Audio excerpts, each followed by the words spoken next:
ओम श्री गणेशाय नमः। ओम नमो भगवते वासुदेवाय। श्रीमद् भागवत में दशम स्कंध 89वां अध्याय प्रारंभ करते हैं। भृगु जी के द्वारा त्रिदेवों की परीक्षा तथा भगवान का मरे हुए ब्राह्मण बालकों को वापस लाना। श्री सुखदेव जी कहते हैं, परीक्षित, एक बार सरस्वती नदी के पावन तट पर यज्ञ प्रारंभ करने के लिए बड़े बड़े ऋषि मुनि एकत्र होकर बैठे। उन लोगों में इस विषय पर वाद विवाद चला कि ब्रह्मा, शिव और विष्णु में सबसे बड़ा कौन है। परीक्षित, उन लोगों ने यह बात जानने के लिए ब्रह्मा, विष्णु और शिव की परीक्षा लेने के उद्देश्य से ब्रह्मा के पुत्र भृगु जी को उनके पास भेजा। महर्षि भृगु सबसे पहले ब्रह्मा जी की सभा में गए। उन्होंने ब्रह्मा जी के धैर्य आदि की परीक्षा करने के लिए न उन्हें नमस्कार किया और न तो उनकी स्तुति ही की। इस पर ऐसा मालूम हुआ कि ब्रह्मा जी अपने तेज से दहक रहे हैं। उन्हें क्रोध आ गया, परंतु जब समर्थ ब्रह्मा जी ने देखा कि यह तो मेरा पुत्र ही है, तब अपने मन में उठे हुए क्रोध को भीतर ही भीतर विवेक बुद्धि से दबा लिया। ठीक वैसे ही जैसे कोई अरणि मंथन से उत्पन्न अग्नि को जल से बुझा दे। वहां से महर्षि भृगु कैलाश में गए। देवाधिदेव भगवान शंकर ने जब देखा कि मेरे भाई भृगु जी आए हैं, तब उन्होंने बड़े आनंद से खड़े होकर उनका आलिंगन करने के लिए भुजाएं फैला दी। परंतु महर्षि भृगु ने उनसे आलिंगन करना स्वीकार न किया और कहा, तुम लोक और वेद की मर्यादा का उल्लंघन करते हो, इसलिए मैं तुमसे नहीं मिलता। भृगु जी की यह बात सुनकर भगवान शंकर क्रोध के मारे तिलमिला उठे। उनकी आंखें चढ़ गईं। उन्होंने त्रिशूल उठाकर महर्षि भृगु को मारना चाहा, परंतु उसी समय भगवती सती ने उनके चरणों पर गिरकर बहुत अनुनय विनय की और किसी प्रकार उनका क्रोध शांत किया। अब महर्षि भृगु जी भगवान विष्णु के निवास स्थान वैकुंठ में गए। उस समय भगवान विष्णु लक्ष्मी जी की गोद में अपना सिर रखकर लेटे हुए थे। भृगु जी ने जाकर उनके वक्षा स्थल पर एक लात कसकर जमा दी। भक्त वत्सल भगवान विष्णु लक्ष्मी जी के साथ उठ बैठे और झटपट अपनी शैया से नीचे उतरकर मुनि को सिर झुकाया, प्रणाम किया। भगवान ने कहा, ब्राह्मण, आपका स्वागत है। आप भले पधारे। इस आसन पर बैठकर कुछ क्षण विश्राम कीजिए। प्रभो, मुझे आपके शुभागमन का पता न था, इसी से मैं आपकी अगवानी न कर सका। मेरा अपराध क्षमा कीजिए। महामुने, आपके चरण कमल अत्यंत कोमल हैं। यूं कहकर भृगु जी के चरणों को भगवान अपने हाथों से सहलाने लगे और बोले, महर्षि, आपके चरणों का जल तीर्थों को भी तीर्थ बनाने वाला है। आप उससे वैकुंठ लोक, मुझे और मेरे अंदर रहने वाले लोकपालों को पवित्र कीजिए। भगवान, आपके चरण कमलों के स्पर्श से मेरे सारे पाप धुल गए। आज मैं लक्ष्मी का एकमात्र आश्रय हो गया। अब आपके चरणों से चिन्हित मेरे वक्षा स्थल पर लक्ष्मी सदा सर्वदा निर्वास करेंगी। श्री सुखदेव जी कहते हैं, जब भगवान ने अत्यंत गंभीर वाणी से इस प्रकार कहा, तब भृगु जी परम सुखी और तृप्त हो गए। भक्ति के उद्रेक से उनका गला भर आया, आंखों में आंसू छलक आए और वे चुप हो गए। परीक्षित, भृगु जी वहां से लौटकर ब्रह्मवादी मुनियों के सत्संग में आए और उन्हें ब्रह्मा, शिव और विष्णु भगवान के यहाँ जो कुछ अनुभव हुआ था वह सब कह सुनाया। भृगु जी का अनुभव सुनकर सभी ऋषि मुनियों को बड़ा विस्मय हुआ। उनका संदेह दूर हो गया। तब से वे भगवान विष्णु को ही सर्वश्रेष्ठ मानने लगे, क्योंकि वे ही शांति और अभय के उद्गम स्थान हैं। भगवान विष्णु से ही साक्षात धर्म, ज्ञान, वैराग्य, 8 प्रकार के ऐश्वर्य और चित्त को शुद्ध करने वाला यश प्राप्त होता है।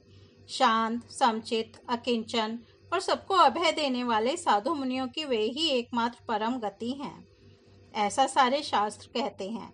उनकी प्रिय मूर्ति है सत्व और इष्ट देव हैं ब्राह्मण। निष्काम, शांत और निपुण बुद्धि विवेक संपन्न पुरुष उनका भजन करते हैं। भगवान गुणमयी माया ने राक्षस, असुर और देवता, उनकी ये 3 मूर्तियां बना दी हैं। इनमें सत्वमयी देव मूर्ति ही उनकी प्राप्ति का साधन है। वे स्वयं ही समस्त पुरुषार्थ स्वरूप हैं। श्री सुखदेव जी कहते हैं, परीक्षित, सरस्वती तट के ऋषियों ने अपने लिए नहीं, मनुष्यों का संशय मिटाने के लिए ही ऐसी युक्ति रची थी।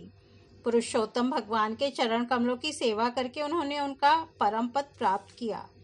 सूत जी कहते हैं, शौनक आदि ऋषियों, भगवान पुरुषोत्तम की यह कमनीय कीर्ति कथा जन्म मृत्यु रूप संसार के भय को मिटाने वाली है। यह व्यास नंदन भगवान श्री सुखदेव जी के मुखारविंद से निकली हुई सुरभिमयी मधुमयी सुधा धारा है। इस संसार के लंबे पथ का जो बटोही अपने कानों के दोनों से इसका निरंतर पान करता रहता है, उसकी सारी थकावट जो जगत में इधर उधर भटकने से होती है, दूर हो जाती है। श्री सुखदेव जी कहते हैं, परीक्षित, एक दिन की बात है। द्वारकापुरी में किसी ब्राह्मणी के गर्भ से एक पुत्र पैदा हुआ, परंतु वह उसी समय पृथ्वी का स्पर्श होते ही मर गया। ब्राह्मण अपने बालक का मृत शरीर लेकर राजमहल के द्वार पर गया और वहां उसे रखकर अत्यंत आतुरता और दुखी मन से विलाप करता हुआ यह कहने लगा, इसमें संदेह नहीं कि ब्राह्मण द्रोही, धूर्त, कृपण और विषयी राजा के कर्म दोष से ही मेरे बालक की मृत्यु हुई है। राजा हिंसापरायण, दुहशील और अजितेंद्रिय होता है। उसे राजा मानकर सेवा करने वाली प्रजा दरिद्र होकर दुख पर दुख भोगती रहती है और उसके सामने संकट पर संकट आते रहते हैं। परीक्षित, इसी प्रकार अपने दूसरे और तीसरे बालक के भी पैदा होते ही मर जाने पर वह ब्राह्मण लड़के की लाश राजमहल के दरवाजे पर डाल गया और वही बात कह गया। नवे बालक के मरने पर जब वह वहां आया, तब उस समय श्री कृष्ण के पास अर्जुन भी बैठे हुए थे। उन्हें ब्राह्मण की सारी बात सुनकर कहा, ब्राह्मण, आपके निवास स्थान द्वारका में कोई धनुषधारी क्षत्रिय नहीं है क्या? मालूम होता है कि ये यदुवंशी ब्राह्मण हैं और प्रजा पालन का परित्याग करके किसी यज्ञ में बैठे हुए हैं। जिनके राज्य में धन, स्त्री अथवा पुत्रों से वियुक्त होकर ब्राह्मण दुखी होते हैं, वे क्षत्रिय नहीं हैं। क्षत्रिय के वेश में पेट पालने वाले नट हैं। उनका जीवन व्यर्थ है। भगवान, मैं समझता हूँ कि आप स्त्री पुरुष अपने पुत्रों की मृत्यु से दीन हो रहे हैं। मैं आपकी संतान की रक्षा करूंगा। यदि मैं अपनी प्रतिज्ञा पूरी ना कर सका तो आग में कूदकर जल मरूंगा और इस प्रकार मेरे पाप का प्रायश्चित हो जाएगा। ब्राह्मण ने कहा, अर्जुन, यहाँ बलराम जी, भगवान श्री कृष्ण, धनुर्धर शिरोमणि प्रद्युम्न, अद्वितीय योद्धा अनिरुद्ध भी जब मेरे बालकों की रक्षा करने में समर्थ नहीं है, इन जगदीश्वरों के लिए भी यह काम कठिन हो रहा है, तब तुम इसे कैसे करना चाहते हो? सचमुच यह तुम्हारी मूर्खता है। हम तुम्हारी इस बात पर बिल्कुल विश्वास नहीं करते। अर्जुन ने कहा, ब्राह्मण, मैं बलराम, श्री कृष्ण अथवा प्रद्युम्न नहीं हूँ। मैं हूँ अर्जुन, जिसका गांडीव नामक धनुष विश्व विख्यात है। ब्राह्मण देवता, आप मेरे बल पौरुष का तिरस्कार मत कीजिए। आप जानते नहीं, मैं अपने पराक्रम से भगवान शंकर को संतुष्ट कर चुका हूँ। भगवान, मैं आपसे अधिक क्या कहूँ? मैं युद्ध में साक्षात मृत्यु को भी जीतकर आपकी संतान ला दूंगा। परीक्षित, जब अर्जुन ने इस प्रकार ब्राह्मण को विश्वास दिलाया, तब वह लोगों से उनके बल पौरुष का बखान करता हुआ बड़ी प्रसन्नता से अपने घर लौट गया। प्रसव का समय निकट आने पर ब्राह्मण आतुर होकर अर्जुन के पास आया और कहने लगा, इस बार तुम मेरे बच्चे को मृत्यु से बचा लो। यह सुनकर अर्जुन ने शुद्ध जल से आचमन किया तथा भगवान शंकर को नमस्कार किया। फिर दिव्य अस्त्रों का स्मरण किया और गांडीव धनुष पर डोरी चढ़ाकर उसे हाथ में ले लिया। अर्जुन ने बाणों को अनेक प्रकार के अस्त्र मंत्रों से अभिमंत्रित करके प्रसव गृह को चारों ओर से घेर दिया। इस प्रकार उन्होंने सूतिका गृह के ऊपर नीचे अगल बगल बाणों का एक पिंजड़ा सा बना दिया। इसके बाद ब्राह्मणी के गर्भ से एक शिशु पैदा हुआ जो बार बार रो रहा था, परंतु देखते ही देखते वह सशरीर आकाश में अंतर्धान हो गया। अब वह ब्राह्मण भगवान श्री कृष्ण के सामने ही अर्जुन की निंदा करने लगा। वह बोला, मेरी मूर्खता तो देखो, मैंने इस नपुंसक की डींग भरी बातों पर विश्वास कर लिया। भला जिसे प्रद्युम्न, अनिरुद्ध, यहाँ तक कि बलराम और भगवान श्री कृष्ण भी न बचा सके, उसकी रक्षा करने में और कौन समर्थ है? मिथ्यावादी अर्जुन को धिक्कार है। अपने मुंह अपनी बड़ाई करने वाले अर्जुन के धनुष को धिक्कार है। इसकी दुर्बुद्धि तो देखो। यह मूर्खतावश उस बालक को लौटा लाना चाहता है जिसे प्रारब्ध ने हमसे अलग कर दिया है। जब वह ब्राह्मण इस प्रकार उन्हें भला बुरा कहने लगा, तब अर्जुन योग बल से तत्काल संयमनीपुरी में गए, जहाँ भगवान यमराज निवास करते हैं। वहाँ उन्हें ब्राह्मण का बालक नहीं मिला। फिर वे शस्त्र लेकर क्रमशः इंद्र, अग्नि, निरृति, सोम, वायु और वरुण आदि की पुरियों में, अताल आदि नीचे के लोकों में, स्वर्ग से ऊपर के महर लोक आदि में एवं अन्य अन्य स्थानों में गए, परंतु कहीं भी उन्हें ब्राह्मण का बालक न मिला। उनकी प्रतिज्ञा पूरी न हो सकी। अब उन्होंने अग्नि में प्रवेश करने का विचार किया, परंतु भगवान श्री कृष्ण ने उन्हें ऐसा करने से रोकते हुए कहा, भाई अर्जुन, तुम अपने आप अपना तिरस्कार मत करो। मैं तुम्हें ब्राह्मण के सब बालक अभी दिखाई देता हूँ। आज जो लोग तुम्हारी निंदा कर रहे हैं, वे ही फिर हम लोगों की निर्मल कीर्ति की स्थापना करेंगे। सर्वशक्तिमान भगवान श्री कृष्ण इस प्रकार समझा बुझाकर अर्जुन के साथ अपने दिव्य रथ पर सवार हुए और पश्चिम दिशा को प्रस्थान किया। उन्होंने 7 पर्वतों वाले 7 द्वीप, 7 समुद्र और लोकालोक पर्वत को लांघकर घोर अंधकार में प्रवेश किया। परीक्षित, वह अंधकार इतना घोर था कि उनमें शैब्य, सुग्रीव, मेघपुष्प और बलाहक नाम के चारों घोड़े अपना मार्ग भूलकर इधर उधर भटकने लगे। उन्हें कुछ सूझता ही ना था।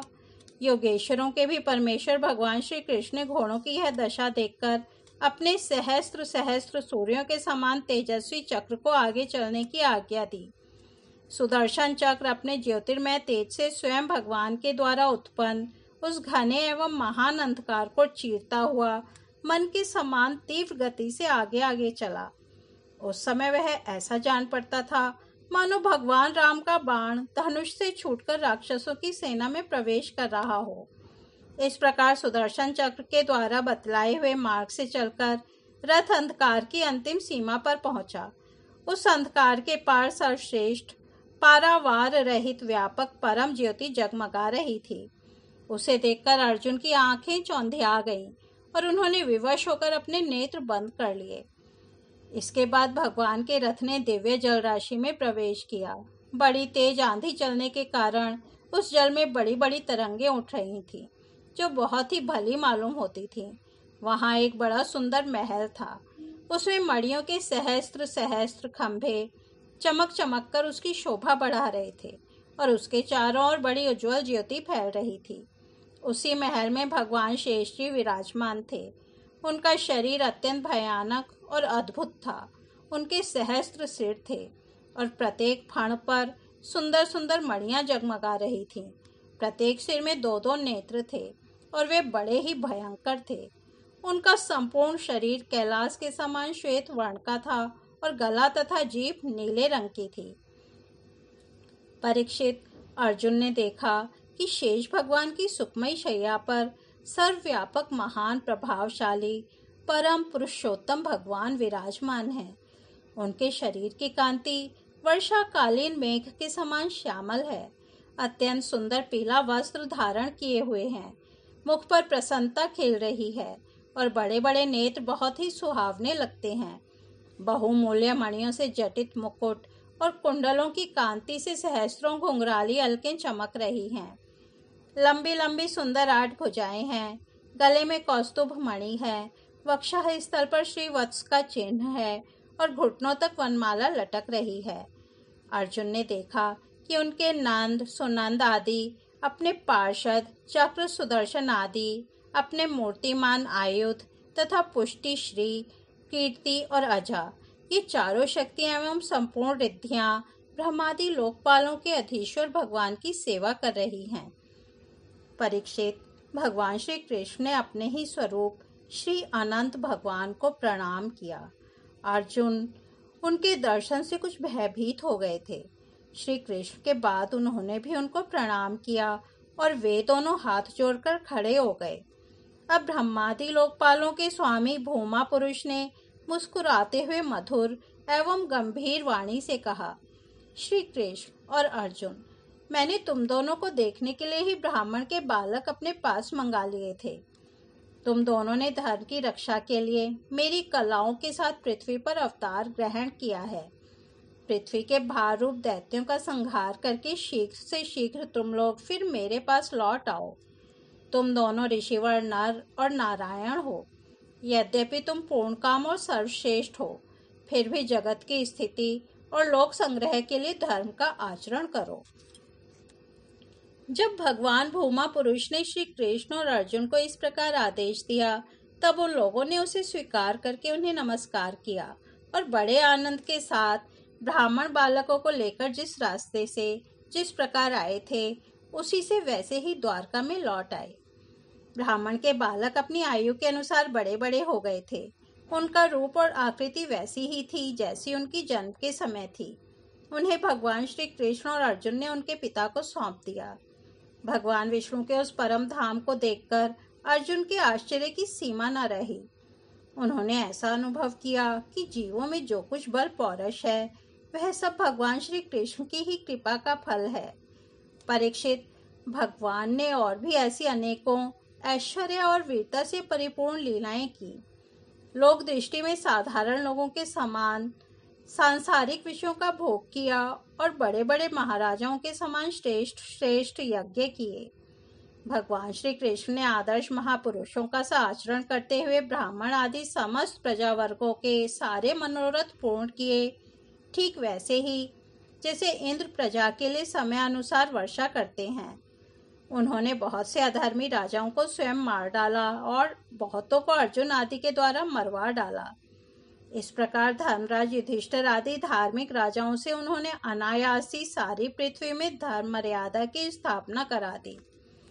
इस तरह से श्रीमद् भागवत में दशम स्कंद 89वां अध्याय समाप्त होता है। कल हम 90वां अध्याय भगवान श्री कृष्ण के लीला विहार का वर्णन सुनेंगे। तब तक हम यहीं विराम देते हैं। हरि ओम तत्सत।